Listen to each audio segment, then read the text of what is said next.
오늘 이 역대서는 1장부터 27절까지만 우리가 읽어나가는데요.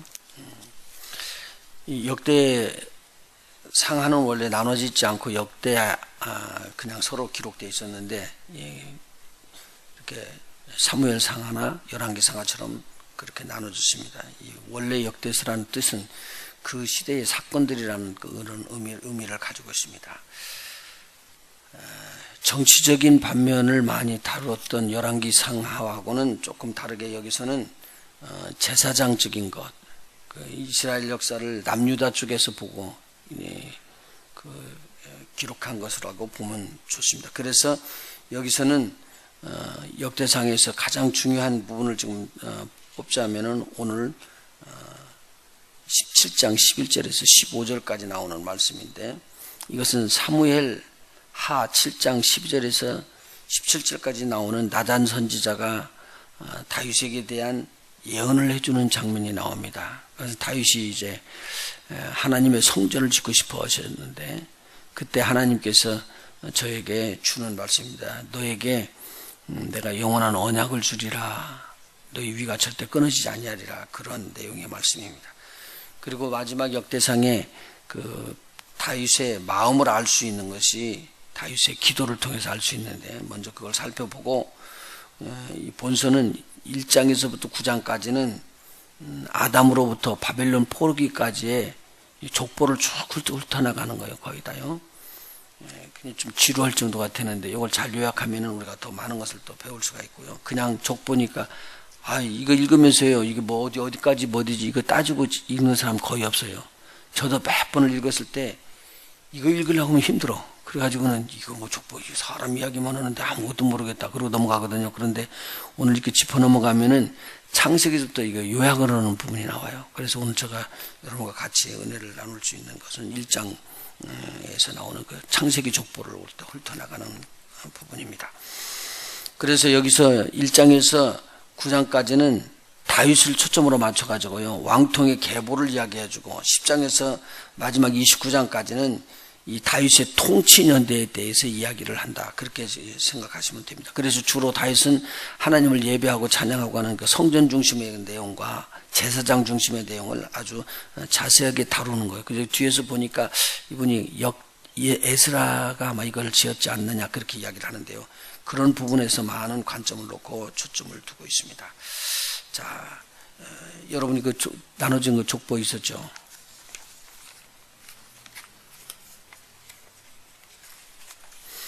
지금 이 족보는 이 내용의 것들을 거의 다 지금 어디까지 나오냐면 1번서부터 20대까지 1대서부터 20대까지 나오는 내용을 지금 역대상 1장 1절서부터 27절까지 기록이 되고 있습니다.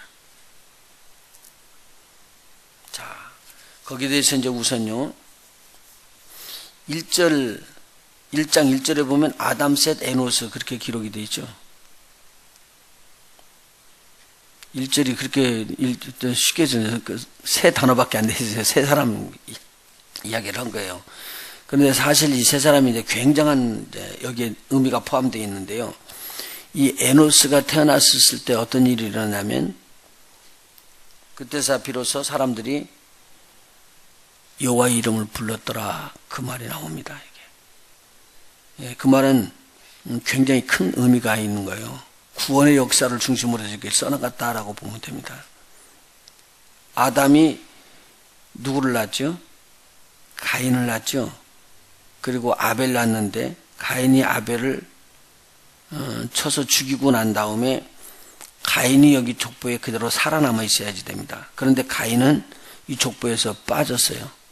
그러니까 이 족보를 쭉 기록할 때 전체에 있는 사람들을 다 기록한 것이 아니고, 여기 지금 역대상에서 기록한 내용은 구원의 반열에 서는 사람들로 이렇게 뽑아가지고 선민을 알려주는 그러한 장면이 나와요. 그러니까 선별적으로 뽑았지 족보를 전체로 큰다고 해서 전부 다 다른 사람까지 적어 내려간 것은 아니더라는 내용이에요. 그래서 여기서 보면은 가인의 족보는요, 전혀 기록이 안 돼 있어요. 그렇죠? 가인의 족보는요. 자, 우리 성경을 한번 그러면 창세기 쪽으로 이렇게 넘어가면서 여기를 딱 놓고요, 같이 이렇게 비교를 하고 제가 나눠드렸던 이 족보를 바라보면은 오늘 창세기 앞에 부분이 창세기 11장까지 10장까지 나오는 부분을 우리가 볼 수가 있을 것입니다. 자, 먼저 4장이요.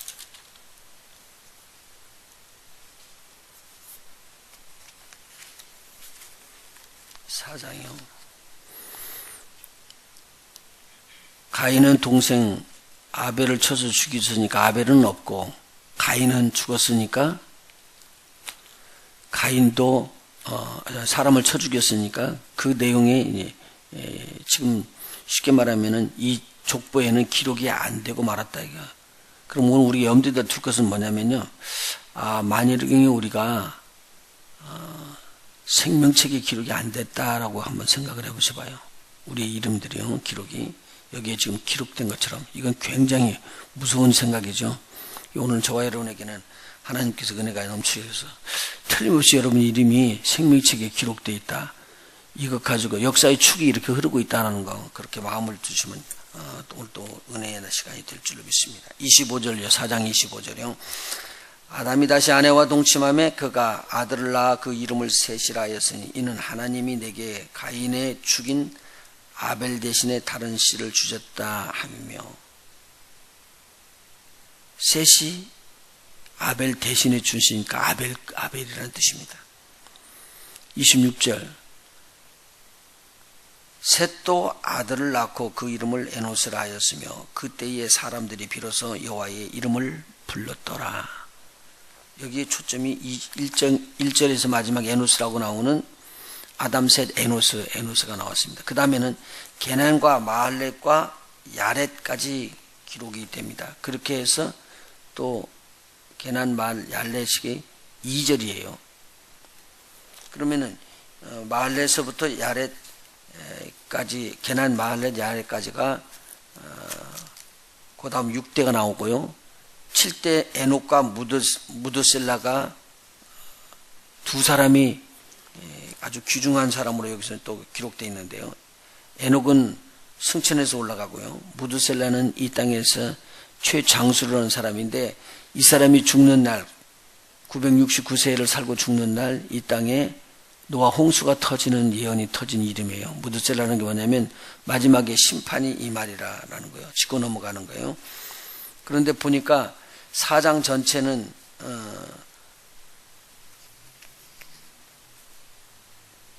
가인에 대한 족보였는데, 창세기 4장 전체는 가인에 대한 족보였었는데 하나도 기록이 역대상에는 안 돼 있고 넘어갔어요.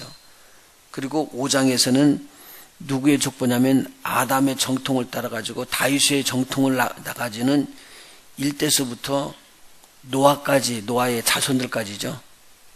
노아의 자손들까지의 족보가 쭉 기록되어 있어요. 그러니까 32절 보면은 5장 32절 보면 노아가 500세 된 후에 셈과 함과 야벳을 낳았더라. 그랬던 부분까지 셈과 함과 야벳이 낳았더라. 자, 거기를 보면은 그 다음에 4절에 대한 부분이 나옵니다. 그러니까 아담으로부터 어느 때까지요? 노아와 그 자손들 때까지. 그러니까 노아의 때까지라고 이야기를 하면 되겠습니다. 그 내용이 4절까지 해서 끝났어요. 그래서 무드셀라까지 하고 라멕, 노아, 셈, 함과 야벳 그렇게 해서 노아의 후손들까지 딱 기록됐습니다. 자, 그러면은요, 노아의 후손들이 여기서 기록되어 있으니까 이 사람들 위에는 당시 홍수로 이 땅에 살아남은 사람들은 하나도 없다는 거예요. 다 죽었다는 거예요. 그러면 지금 족보가 어떻게 흘러냐면 노아와 그 아들 셋인 셈과 함과 야벳, 그 후로 흩어져 나가는 그 족보를 지금 5절서부터 역대상 1장 5절서부터 기록되고 있습니다. 자, 그러면요, 족보를 제가 나눠드렸던 아담의 족보에서부터 1대서부터 10대까지 나오는 족보가 끝나고 나서요. 그 다음에 11대 셈부터 지금 아브라함 때까지가 27절까지 1장 역대상 1장 27절까지 나오는 말이에요. 아주 그 조그마한 것을 이렇게 그냥 간략해서 요약해서 내온 것이죠. 그런데 노아가 난 자녀들이 셈과 함과 야벳이거든요. 그런데 이것을 족보적으로 하면, 순서적으로 하면 누구부터 나와야 되냐면 셈부터 나와야 되는데, 역대 기자는 그렇게 하지 않고 거꾸로 나가고 있어요. 누구죠? 야벳이, 그 다음에 함이, 그리고는 셈, 이렇게 나가서 셈을 강조를 해주고 있습니다. 그 다음에도 보면은 또 여기서 이 셈에 대한 그 족보가 거꾸로 이렇게 흘러내려가는 그 장면이 지금 24절부터 27절까지가 11대에서부터 어디까지냐면 20대까지에 나오는 거예요. 그 내용의 것들을 쭉 이렇게 기록한 것을 좀 볼 수가 있습니다. 자, 그러면 이제 우리 야벳으로 먼저 한번 가볼까요? 역대상 1장 5절입니다. 야벳의 아들 고멜과 마곡, 마대와 야완과 두발과 메색과 디라스요. 그 다음에 고멜의 아들이 또 나오게 되어 있습니다. 그러니까 여기서 지금 야벳의 후손들은 아들이 7인데요. 아들 7 중에서 고멜, 마곡, 마대, 야완, 두발, 메색, 디라스 이렇게 7명의 아들이 나오고 그 아들 중에서 고멜의 아들이, 그러니까 야벳의 손자가 3명이 아스그나스와 디벳과 도갈마가 나오고 있습니다. 그리고 그 야벳의 아들 야완의 아들, 그러니까 야벳의 손자인 또 엘리사, 다시스, 기띔, 도나님의 이렇게 4명의 손자가 나오게 되십니다. 그리고는 야벳의 족속은 끝납니다. 그런데 여러분요, 야벳의 족속은 지금 어디로 주로 많이 가 있었냐면요, 해변가하고 북쪽 러시아 쪽으로 간 거예요. 이 족보들을 보면요. 그래서 야벳 족속가 흩어진 것이 이야기되고요. 그 다음에는 함 족속이 8절서부터 16절까지 기록이 되는데요. 구스라고 여러분 많이 들었잖아요. 구스의 아들들이 또 뒤에서 나오는데요. 일단 함의 자손은 구스, 미스라임, 붓, 가나안 이 4명이 다 되고, 나중에 이 구스가 또 아들을 낳은 것이 기록되어 있는데, 구스의 아들들은 스바와 하율라, 삽다, 라마, 삽다가, 그리고 니무롯이 나중에 첨부돼서 또 나옵니다. 그런데 여기 니무롯은 당시 최대의 영걸이라는 말이 나와 있어요. 그런데 우리 족보, 제가 나눠드린 족보에는 니무롯이 기록이 안 돼 있거든요. 근데 니무롯이 세상의 최초의 왕 노릇한 사람이라고 생각하면 돼요. 니무롯은 세상의 영걸이라 그렇게 나왔는데, 그때 당시에 뭐가 지어졌냐면요, 바벨탑이 지어지죠. 바벨탑이 쌓아 올라갈 때 이 니무롯이 있었던 데예요. 그런데 이 니무롯이 이렇게 지어나가면서 하나님 보시기에 바벨탑 쌓는 것이 옳지 않으니까 하나님께서 저들을 이거 바벨탑 쌓는 일을 중단시키죠. 그리고는 무슨 일을 했죠? 중단시키면서요, 언어를 혼돈시켜가지고 저들을 땅에서 흩어버리잖아요. 흩어버리는 내용이 어디에서 나오느냐면, 이것은 여러 군데 기록되어 있어요. 창세기시도 기록되어 있지만 오늘 여기서도 기록되어 있거든요. 19절 한번 보시죠. 1장 19절. 에벨은 두 아들을 낳아 하나의 이름을 벨렉이라 하였으니 이는 그때 땅이 나뉘었으며 그 아우의 이름은 욕단이며, 그렇게 기록되어 있죠. 그런데 욕단은 기록이 안 돼 있어요. 우리 여기 족보에 보면요. 그러면 아담의 족보를 한번 다시 보셔요. 거기서 보면은 에벨이 몇 대의 손이에요? 아담으로부터 치면요. 찾으셨어요? 에벨이 14대죠. 그러면 여기서는 셈의 몇 대 손이죠? 셈 다음에 아르박삭, 셀라, 에벨이죠. 여기가 되는구나. 이건 에벨이 누구를 낳았다고요? 벨렉과 욕단을 낳았어요. 그런데 욕단은 그 다음에 자손들을 많이 낳으면서요, 뒤에 나면서 이분들이 나중에 동방으로 흩어져 나가요. 왜 이렇게 흩어져 나갔느냐? 당시에 무엇을 지었다고 보면 돼요? 바벨탑을 지었어요. 이때요. 그러면 이때는 셈의 후손을 말하지만 함은 함대로 이렇게 자손이 퍼져나가고 있잖아요. 퍼져나가는데 이 함이 퍼져나가다가 누구를 낳냐면은 그 손자, 정손자까지 가갖고 이 니무롯이 낳은 거예요. 이 니무롯이 그때 사람들을 다 모아가지고 왕노릇하면서 하나님을 대적해서 바벨탑을 쌓아 올라가니까 하나님께서 이야기하기를 이건 이렇게 되면 안 되겠구나. 그래서 저에게 무엇을 줬냐면은 말에다 대고 방언을 준 거예요. 그래서 지금 세계의 방언이 터지면서 저 사람들이 자기네들이 방언 같은 사람들끼리 모여서 땅에 구분하고 땅에 흩어져서 살게 돼 있는 거예요. 그 내용이 여기에도 기록이 돼 있던 거예요. 땅이 그때 나뉘었습니다. 이 말이 계속적으로 나옵니다. 자, 그러면은 에벨이 두 아들을 낳아가지고 그때 두 아들이 나눠져서 땅에 흩어져서 나가는데 그 아들들 벨렉과 욕단이 갈라져서 나가는 거예요. 하나는 동편 쪽으로 나가고 하나는 지금 중앙아시아 쪽에 그대로 머물러 있었게 됐다는 것이죠. 자, 그 다음에 20절 역대상 1장 20절에 보니까 여기에서 욕단에 대해서 쭉 아들들이 나오고요. 그 다음에 24절에서 보니까 셈의 이제 족보가 이제 제대로 나와요. 지금 아담의 족보 중에서 11대 족이 셈이지요. 그 다음에는 아들들을 쭉 이야기하는 게 아니라 족보를 그 다음에 아들 손자대로 쭉 나가면서 12대, 13대, 14대, 15대, 20대까지가 쭉 기록됐습니다. 셈부터요. 24절 보세요. 셈과 아르박삭과 여러분 족보에 12대죠. 셀라 13대죠. 에벨 그리고는 욕단과 벨렉이 있지만 벨렉으로 나갔습니다. 이게 이제 정통을 잇는 다윗의 정통을 잇는 다윗의 조상을 말하고 있는 것이죠. 루와 수룩과 나홀과 데라 아브라함의 아버지죠. 데라와 아브라함 곧 아브라함이라. 그러니까 처음에는 아브라함이 아브라함으로 있다가 나중에 열국가 압이라는 이름을 얻어서 아브라함이라는 이름을 얻는 27대까지 여기 내려오고 있습니다.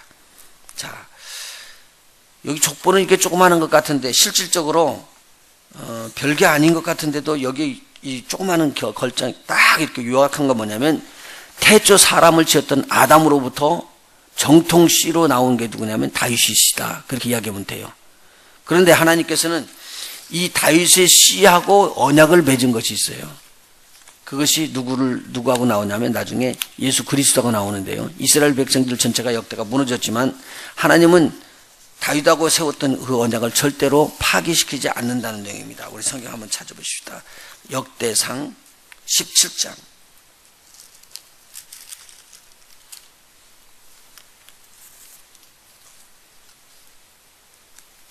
역대상 17장입니다. 11절이요.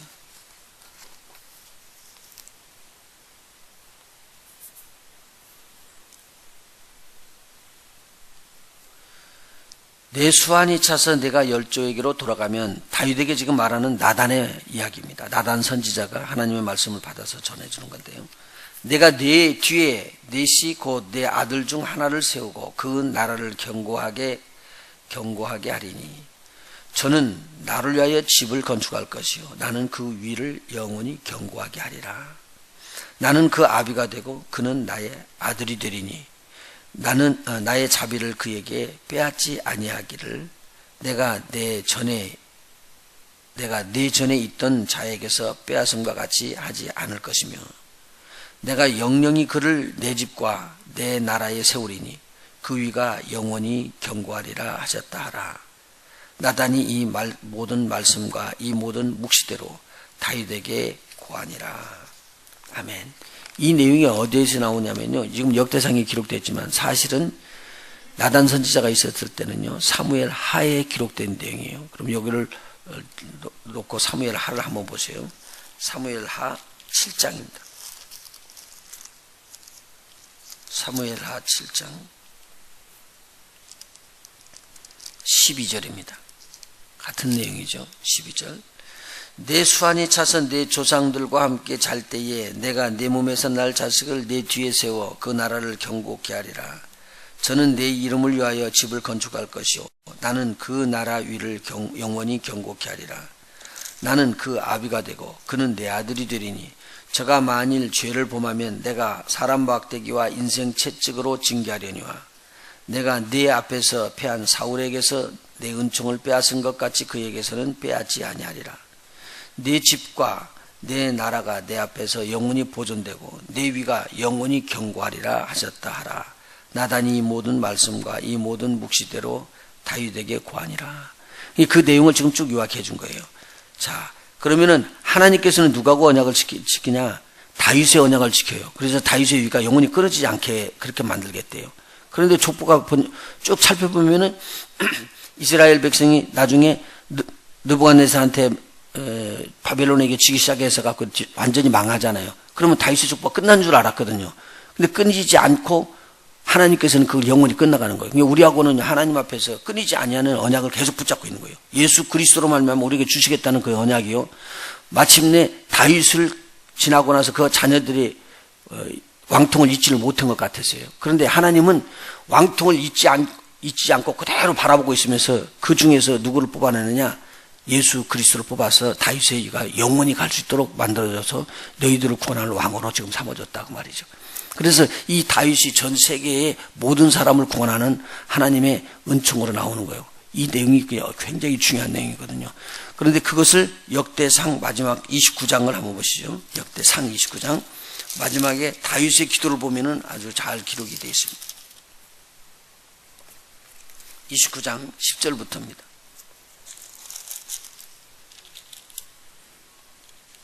29장 10절. 다윗이 온 회중 앞에서 여호와를 송축하여 가로되 우리 조상 이스라엘의 하나님 여호와여 주는 영원히 송축을 받으시옵소서. 예배가였었습니다. 다윗은요.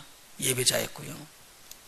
여호와여 광대하심과 권능과 영광과 이김과 위엄이 다 주께 속하여사오니 천지에 있는 것이 다 주의 것이로소이다. 여호와여 주권도 주께 속하여사오니 주는 높으사 만유의 머리심이니이다. 부와 귀가 주께로 말미암고 또 주는 만유의 주제가 되사 손에 권세와 능력이 있사오니 모든 자를 크게 하심과 강하게 하심이 주의 손에 있나이다. 우리 하나님이여 이제 우리가 주께 감사하오며 주의 영화로운 이름을 찬양하나이다. 나와 나의 백성이 무엇이간데 이처럼 즐거운 마음으로 드릴 힘이 있었나이까. 모든 것이 주께로 말미암았사오니 우리가 주의 손에서 받은 것이로 주께 드렸을 뿐이니이다. 하나님의 성질을 짓겠다고 다 헌물을 한 다음에 나오는 기도예요. 그 다음에요. 15절. 주 앞에서는 우리가 우리 열조와 다름없이 나그네와 우고한 자라. 세상에 있는 날이 그림자 같아서 머무름이 없나이다. 다윗의 신앙을 지금 말하고 있습니다. 16절이요. 우리 하나님이 여호와여 우리가 주의 거룩한 이름을 위하여 전을 건축하려고 미리 저축한 이 모든 물건이 다 주의 손에서 왔사오니 다 주의 것이로소이다. 나의 하나님이여 주께서 마음을 감찰하시고 정직을 기뻐하시는 줄 내가 아나이다. 내가 정직한 마음으로 이 모든 것을 즐거이 드려싸우며 이제 내가 또 여기 있는 주의 백성이 주께 즐거이 드리는 것을 보오니 심히 기쁘도소이다. 우리 열조 아브라함과 이삭과 이스라엘의 하나님 여호와여 주께서 이것을 주의 백성의 심중에 영원히 두어 생각하게 하시고 그 마음을 예비하여 주께로 돌아오게 하옵시며 또 내 아들 솔로몬에게 정성된 마음을 주사 주의 계명과 법도와 율례를 지켜 이 모든 일을 행하게 하시고 내가 위하여 예비한 것으로 전을 건축하게 하옵소서. 자기가 다 건축한 준비를 다 해놨지만 건축은 누가 하냐면 솔로몬이에요. 그것을 솔로몬에게 다 넘겨주면서 이 모든 것이 자기가 준비한 것이 아니고 누가 주신 것이라고요? 하나님이 공급해 주신 것이래요. 굉장한 신앙이요. 그리고는 하는 말이 뭐냐면 하나님의 전을 질 때 정직하게 져야 된다. 그 이야기를 해주는 거예요. 만일 여기서 저기 법도가 서서 정직한 것에서 떠나지 않기를 그렇게 원한다. 이 마음이 지금 다윗의 마음이었습니다. 이 다윗의 마음을 누가 봤느냐? 하나님이 보신 거예요. 그래서 다윗을 통해서 구원함을 주겠다고 해서 영영한 그 후손을 끊이지 않겠다라고 하나님이 언약을 해주십니다. 이 언약을 가리켜서 말하느냐? 다윗 언약이라고 이야기한 거예요. 그래서 다윗의 자손이요 부르는 그 예수 그리스도에 대한 그 내용이요 그냥 나온 게 아닙니다. 하나님께서 이미 다윗을 통해서 내가 이 땅을 구원하겠다는 언약을 준 거예요. 그래서 다윗이라고 불렀던 그것이 신약에서도 이어지면서 그 위를 이어받은 자가 누구냐? 예수 그리스도가 되었다라는 말이죠. 오늘 우리 예수 그리스도가 언약이십니다. 정통으로 나왔던 아담으로부터 쭉 흘러나왔던 정통의 우리 하나님의 언약이 다윗으로 흘렀고, 이 다윗으로 흘렀던 저 언약이 예수 그리스도를 통해서 우리 안에 들어와 버렸습니다. 이 구원함을 오늘도 우리 감사하시면서 정말 이 다윗의 마음을 한번 닮았으면 좋겠어요. 정직하게 끝까지 하나님 앞에 하나님만을 섬길 수 있는 우리 모두가 되었으면 좋겠습니다. 기도하십니다.